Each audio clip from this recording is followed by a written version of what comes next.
students are more likely to experience basic needs insecurity. And then for systems, this might be, right, this doesn't necessarily apply to at a campus level reporting basis, but for systems, we often look at 2-year versus 4-year rates of basic needs, because we often see that students who are attending 2-year institutions, and we know for a variety of reasons, students are more likely to experience basic needs insecurity for those community colleges versus 4-year institutions. So those are just a taste of the different demographic relationships that we often didn't explore. But again, your context can be very different, right? In Hawaii, for example, we do very different racial and ethnic breakouts than you would in Texas. All right, so next, this was brought up quite a bit in the poll, is examining relationships of basic needs and security in academic with academic indicators, right? We often try to make the case when talking about basic needs and security that focusing on basic needs is an academic issue, right? We think that students' basic needs, when not met, could affect students academically. And so we like to incorporate those analyses in our reporting as well. So this is just one example from a report that we gave where we look at grades. Again, this is self-reported since we don't have administrative data from all of our college participants.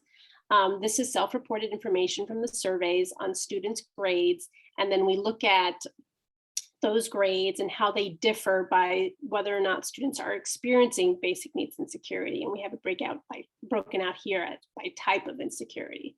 And ultimately, what you see is students who are experiencing basic needs insecurity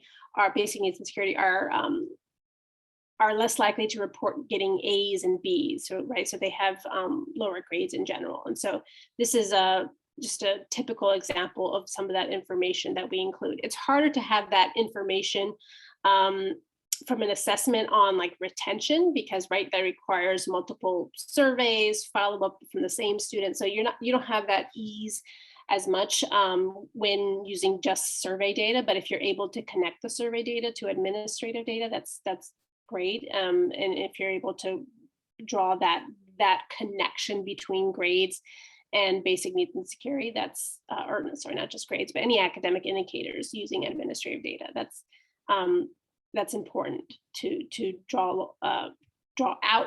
Specifically, if you have academic indicators or goals for academic outcomes as part of your strategic plans at your institutions. And that's one way to think about how to address basic needs and incorporate those improvements, changes, assessments, and tie those to your goals. All right, in addition to the academic relationships, the demographic relationships, we often, as you all pointed out, want to tie in the extent to which basic needs and security, or those students who are experiencing basic needs security, are accessing supports and resources. And so what we have here is, I know there's a lot of bars, and then I'm going to walk you through this. So this is that utilization gap that I'm talking about. And what I'm really pointing you to are those circles, the numbers in the circles, the point gap.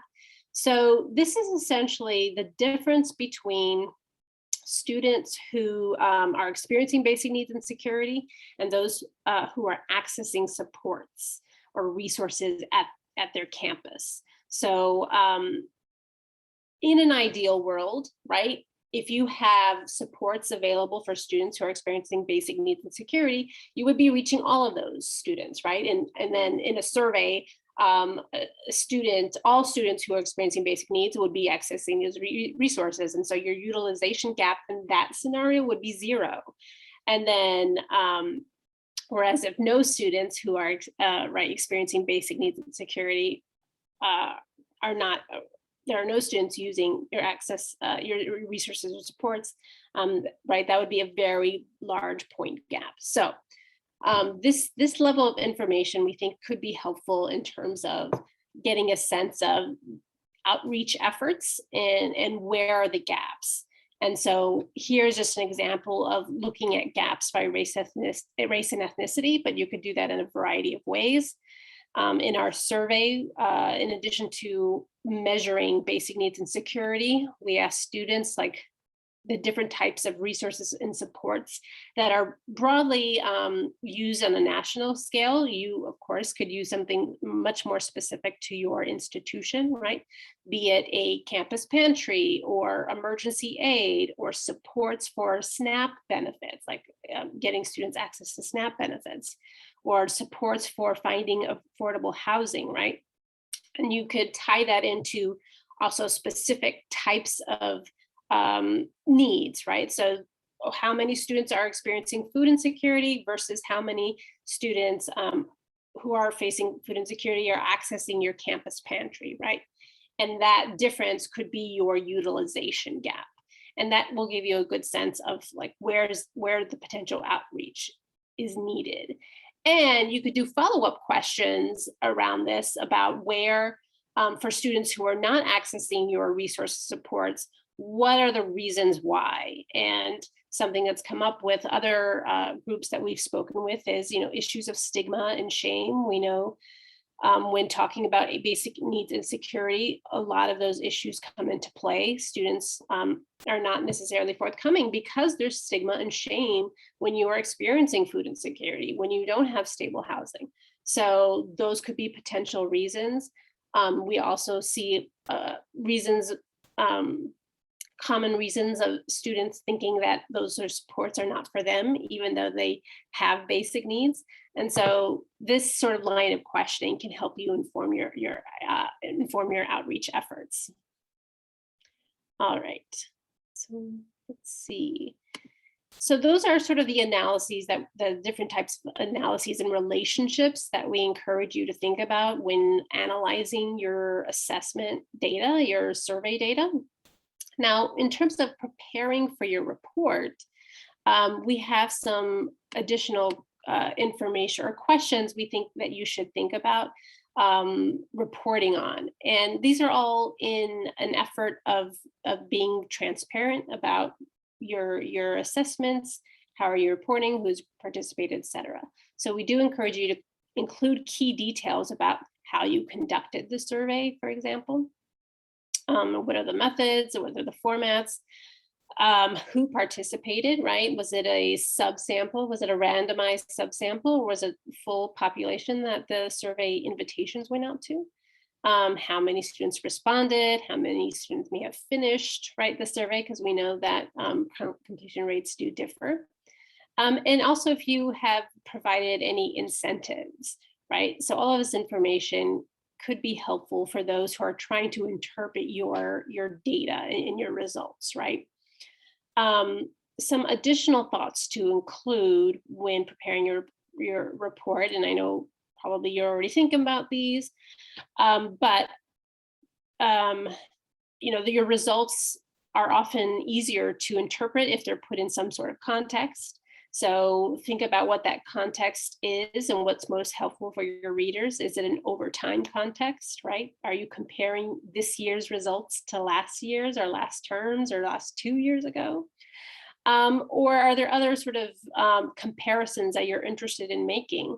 Are you comparing your results to similar institutions in your state, in your city, et cetera, or within your system? Within the state, or do you have state level information? Do you have national information, and do you want to compare to national results? So all information that could help contextualize your results and really drive home any sort of point you're trying to make in your analyses. Okay, so next I want to switch to, once you've already thought about your analyses and preparing for your report, now we definitely encourage you to think closely about your dissemination strategy, because that could also matter, right? And the dissemination strategy can include internal and external dissemination, right? You may want to just disseminate the information for internal use only, but you may also want to consider external sharing with key audiences outside your institution, right? So we encourage you to think about that.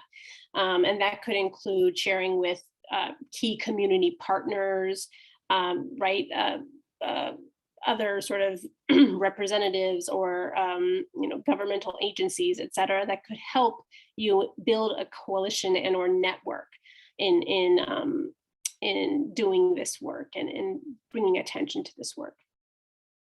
Okay. And I want to really reiterate the importance of connecting your findings to institutional strategy, right? And we want to make sure that basic needs and security is tied to any institutional goals that you may have, whether or not they're specific to actually addressing, issues of wellness, for example, or just academic outcomes, like drawing the link between basic needs and security and any academic goals that you're trying to reach, right? Increasing enrollment, improving retention, et cetera. Let's see.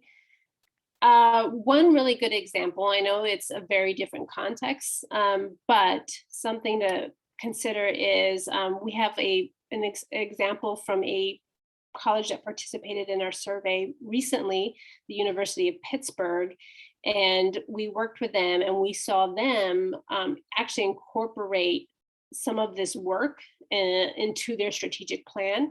Actually, in their plan, they have a specific goal of enhancing and expanding academic and social support systems that prioritize the well-being of students and reduce barriers to and stigma around accessing those resources. So that's just one example of an institution that is incorporating these ideas into their strategic plan. But as I mentioned, you might have different goals, right, in your strategic plan. You might have diversity and equity issues that are much more prominent in your strategic goals. And we think that there could be a specific link made here, particularly if you have the ability to connect your basic needs and security data, disaggregated data, to those goals. And align here. So align your dissemination strategy accordingly. All right, so let me see. I had a few questions coming up in the chat that I want to make sure that we address. Let's see, we're most likely going to administer the Trellis survey. Does anyone know if the survey allows for collecting students' ID numbers? Yeah, that's I got that, Vanessa. This is okay. Martha. Thanks. Okay, sure. Okay, yeah, no, that's a really good question. Just more broadly, I know we receive questions quite commonly about whether or not our survey results are tied to administrative data, and for the most part, they're not. I mean, we don't have data agreements for the 100 or 200 colleges that participate in our surveys. So we often rely on self-reported information. But if you have the ability to connect the information, I don't know if Trellis does or other organizations like Ithaca do that, but that could be really important information to share internally. Oh yes, one last point on this is preparing a press release. I will say that I know that not every institution may have a larger sort of press plan around dissemination and reporting of their basic needs and security results. But I will say that we have seen some institutions employ a broader strategy of dissemination and using press releases, using op-eds, for example, and they seem to get a lot of attention in terms of press, but also attention from funders, and potentially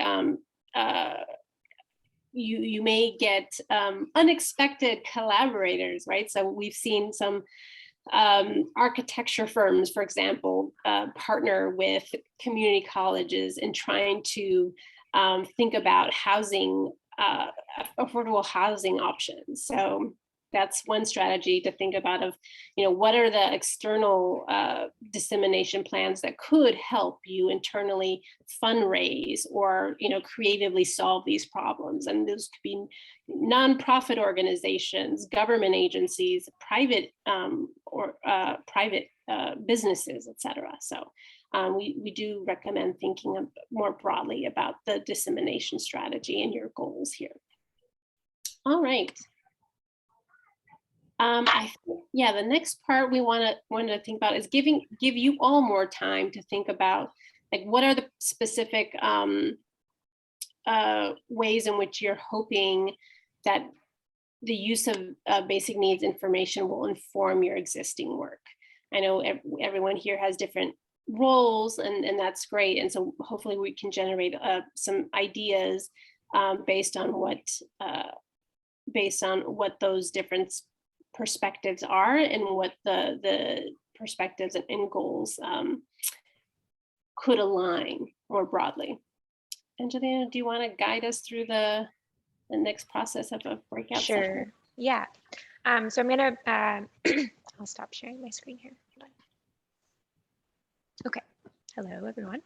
I'm going to break us all out into some smaller groups so we can have a conversation more specifically. Dan, can you close my door, please? Vanessa said about your own institutional context, the context of your role.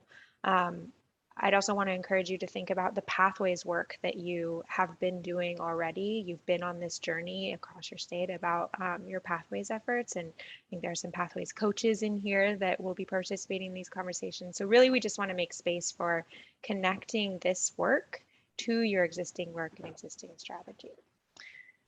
So with that said, break y'all out.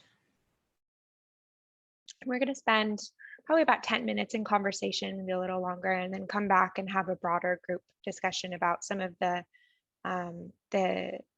things that stood out about your conversation, any questions you have or concerns, that sort of thing. Okay.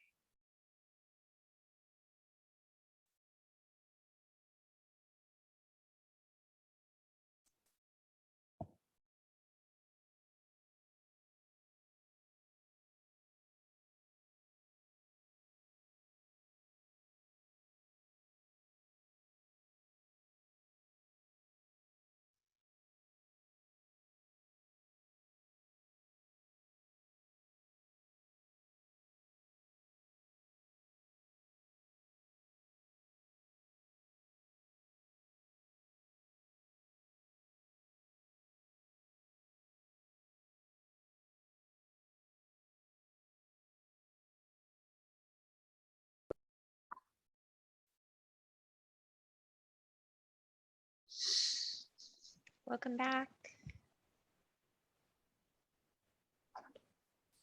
A couple more people getting sucked out of the waiting room or the the groups. It's always fun mid-sentence. Okay, I think we have everyone back in the room now. Welcome. I hope that those conversations were fruitful and helpful for you all. I heard some good points being made in the couple that I dropped into.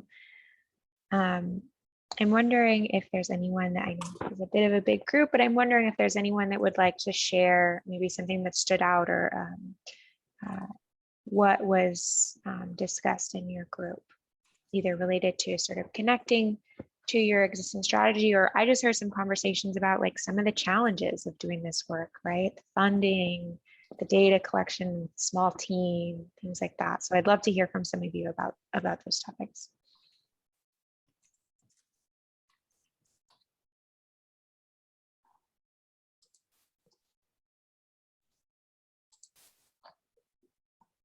Feel free to put it in the chat if you don't feel like unmuting yourself, but I would encourage you to speak if you're feeling comfortable.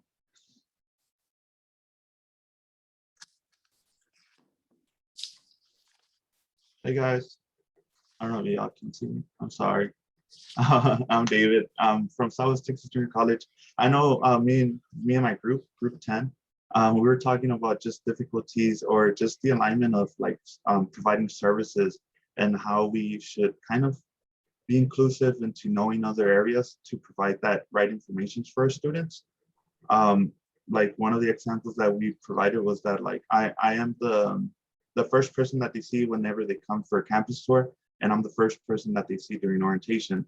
So what type of image would I be if like they ask me for a financial aid question, or they're really worried because they don't know how to register, to who to talk to, and I'm just there and I'm sitting like in blank, like, oh, like I don't know who you're talking to, I can't help you, I can just give you a tour and that's it. But that's just basing that with with inclusivity and kind of communication with other departments to get well-rounded is the way to go. We see that because of COVID-19, a lot of the students are either too nervous to ask, or they just don't ask whatsoever because they're already unsure if they want to come back to school and they want to come back to register. So just having that confidence and having that support, not just from yourself, because if I'm ever stuck in a situation, I can just go ahead and ask, and like my faculty and staff are always willing to help. But it's just also learning the information, kind of adapting to what their needs and resources are, and just knowing what to provide or what services to provide for them. And that goes a long way with students that are just first coming to college and they're first coming to that first year experience, and they're nervous. And I know that we've all been through it. I know some of us were a little bit more brave to just be like, hey, like, where am I going to sleep? And there's other people that are like, I don't care, like, don't show me the dorm, like, I just want to leave. But that's kind of what we kind of talked about, kind of went over. But yeah, it was a pretty cool conversation.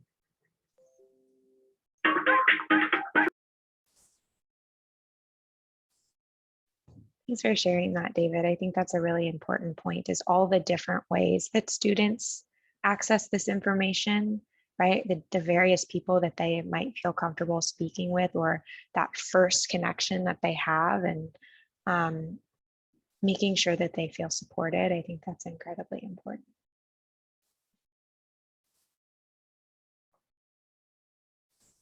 Others, what other points did you all discuss?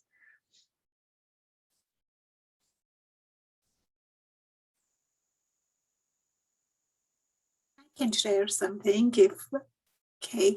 I'm Manaz from Houston Community College, and I think what we basically talked about was the fact that although this is a work that is done by a community and it's not a one person, it takes the entire institution, but it helps if there would be a person or an entity that is sort of takes leadership when it comes to this initiative. It makes it more sort of centered, and it keeps it away from being disjointed. And obviously COVID interrupted a lot of activities in different campuses, but having sort of a point person and dedicating money and budget to that person or persons would be helpful in terms of making sure that things will always flow regardless of the disruptions that may happen.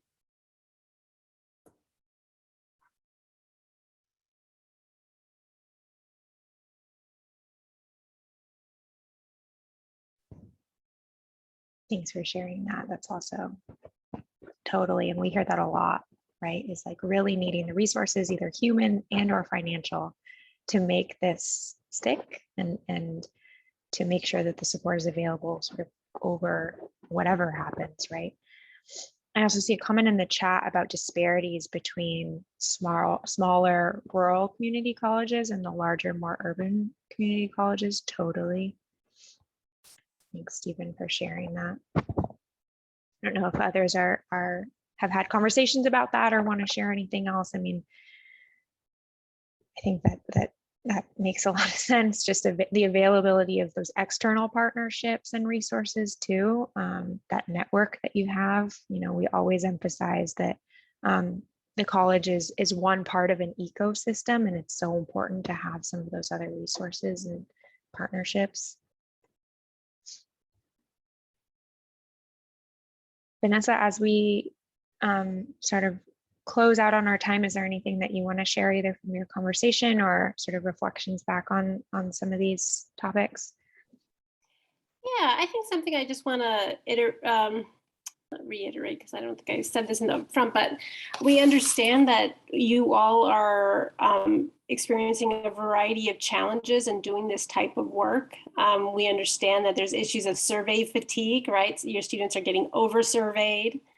We understand that there's budget issues. We understand there's sometimes limited attention, right? Particularly during COVID and the pandemic, our attention goes to our most urgent needs. So we understand that this is additional work and additional thought that we're asking of you in some of these sessions. And so I just want to make sure that you all know that we don't think this is easy by any means, but we think this work is important and can really help you address students' basic needs if it's tied in to your strategic plans. And so I think that's I guess one of the bottom line points I think we might want to leave you all with, and say that in subsequent sessions we'll get more into the information of the what next of, okay, so you already have data, assessments, et cetera, like what do you actually do in terms of services, et cetera, and think about, like, you know, what are the actions your institutions can take. So thank you all for participating in this session today. And we hope that the conversations here will continue on to the subsequent sessions. Yeah, that's a great segue to our saying goodbye. And I'll just remind everyone, I'm going to share my screen just to give you a date here for that next session, as Vanessa had mentioned. So we're moving on from, now that you understand how to assess, or you have the data already and you know sort of like what the needs are, what do you do? So we're going to spend the next 3 sessions talking about supports and student utilization of those supports. The first topic will be around financial aid, and our meeting will be Wednesday, September 7th. It might make sense for you to think about who on your team might attend that meeting versus this one, if it differs at all. We'll send out some more information about sort of the goals of that session and what to expect pretty soon, but just to be thinking about what's coming up next. So with that, I will say thank you all. We really enjoyed speaking with you today. We're honored to have this time with you. We know, as Vanessa said, that you are busy and this work is hard. So we just want to say thank you so much, and we will be in touch soon. Right? Also, for those that haven't taken the assessment yet, last minute announcement, it's still open. Please think about taking the institutional assessment if you have not. Share with your team. Thank you. Take care.